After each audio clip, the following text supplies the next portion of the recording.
How does it go? Outnumbered overtime. You want to practice it? It's one. P.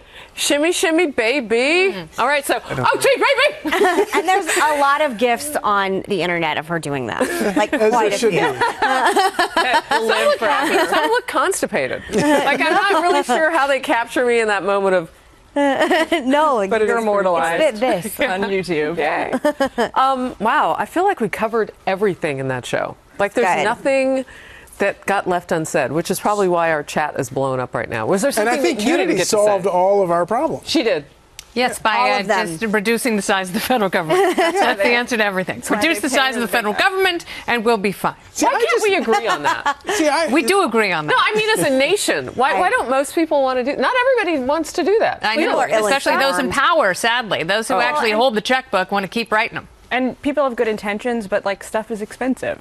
Yeah. Is the reality when you start these, It's true. And that's one of the major kind of like ironies in the election of Donald Trump is that, it was like really draining the swamp, but at the same time proposing programs that are going to cost American taxpayers, like infrastructure programs that will cost us tens of billions of dollars. I mean, I don't know yet if people realize what they've signed up for there. We'll have to see what he does once he's governing. That's what I always liked about the early Donald Trump, when there were no specifics at all, and everybody just thought that he was going to be self-dealing and all this kind.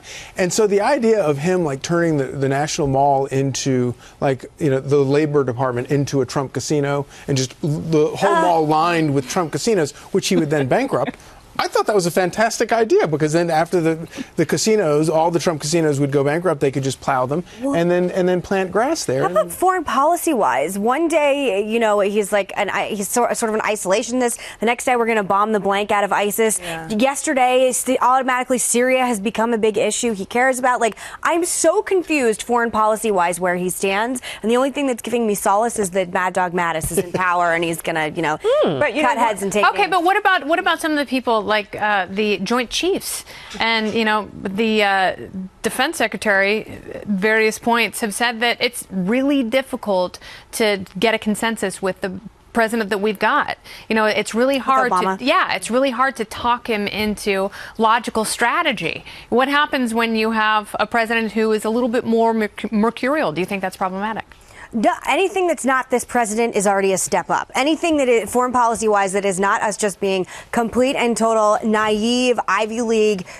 I can't say this on or I'll get fired. But I can't even tell you. Kittens, yes, thank you. Anyone who sees the atrocities happening in the world for what they are, anything except Obama will automatically be a step up. Wow, so your phone is buzzing, the chat's alive. We want to know what gets you fired.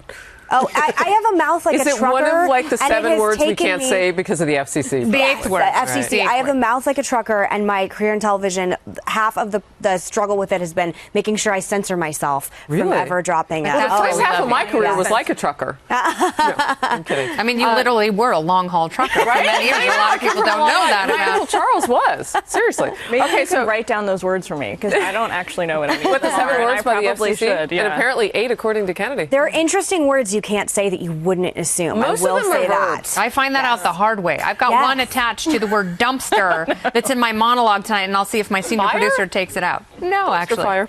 I'll be watching. Charles Falk asked this. I think this is a great question. That's like a combination of you're Charles like two Faulkner. people. Oh my gosh, I didn't even catch that. So is this you? No, this Not man an accident. has his child in or somebody's child in his avatar. Has anyone asked the question about all the czars? Remember all those czars that were created?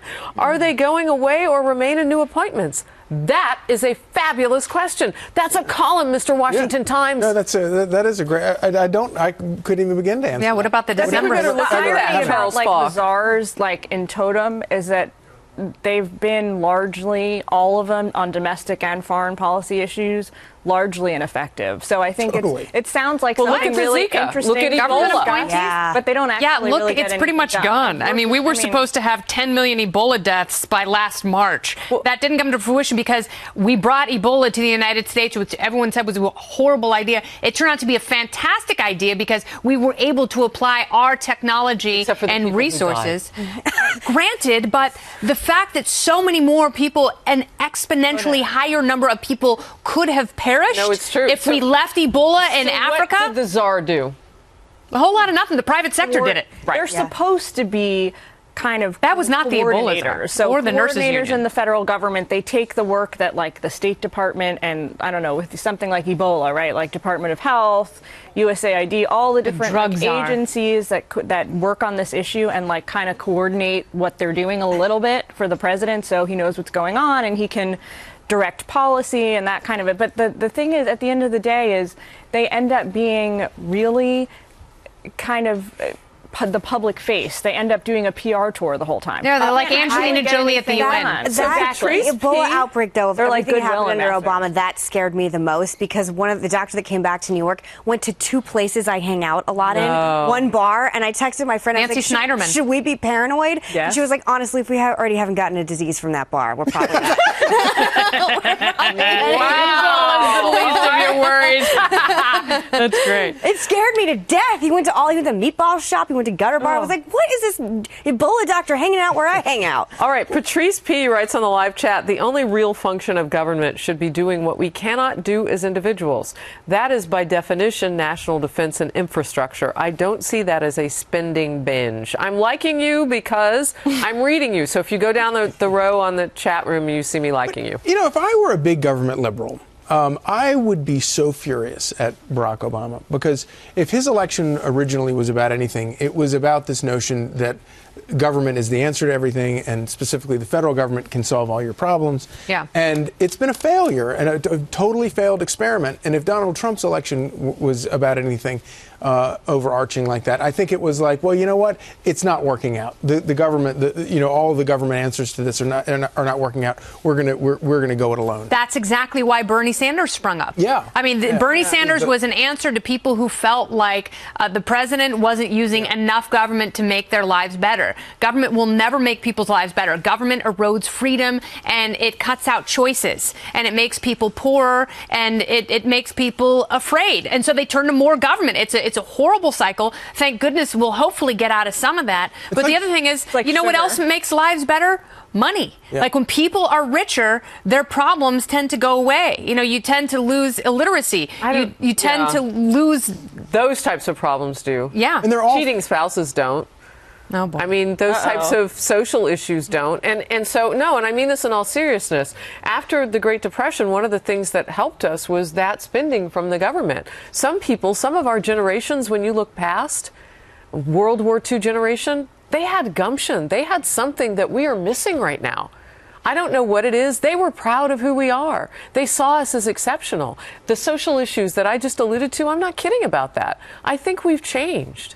Well, I really do. But a big thing is that the government lies. The government makes false promises that they're going to do these things, and it doesn't. I think a lot. I philosophically probably would be against the New Deal and things like that. But now because you'd never get people off of it. Right, and also it was actually paying people to work, which was maybe it was government work, but it was work anyway, and that was a very good thing. But what this thing today, it's just they're false promises. We're going to give you this, and it's going to make your life better, and it doesn't. It usually makes it worse. It's like but what do you lottery. say to like for example, I went to public school up until I was in high school. I couldn't possibly make the argument that my life was not bettered because of that. I went right here in New York City to one of, but it's a big government spending program. I don't know how you argue against. It's part of the founding. The idea that we're going to have this radical notion that we're going to have a government that we are in charge of, that we pick the leaders for. You have to have an educated electorate. And so I think that the education is an exception. Too bad. Yeah, and by the way, I've got two girls that have been in public school the entire time. And it's because there's limited school choice. It's a bifurcated system in this country where either you have $60,000 per year, poor kid, to go to a private school, or you're in the public school system. And because of unions and government interference, there is less and less choice where there should be a proliferation of choice. So that's kind of so the choice would fill in that gap between the 60 and absolutely. I think so. That's the same healthcare argument in a way. I think that you would make. Similar. Yeah, like you either have a single-payer system or a completely private system. Will Jillian Turner ever run for office? She would have my vote. I was just going to say I that would rather President Kennedy stab has my a nice eye, ring to self it. in the eye with scissors, then run. Oh my gosh, we have to get one more. Oxford Joe says, it's pay TV. Why are you censored on pay TV? We are paying for your service. Why do you have to be constrained? I think that's He wants to hear your bad self-imposed He wants to hear you cuss like a Megan's sailor. mom would have a meltdown too. I would get a lot. Hey, it was great to have you guys. Yes. Deep into the ocean. Merry Christmas! Merry Christmas! Merry Christmas, Christmas. everybody.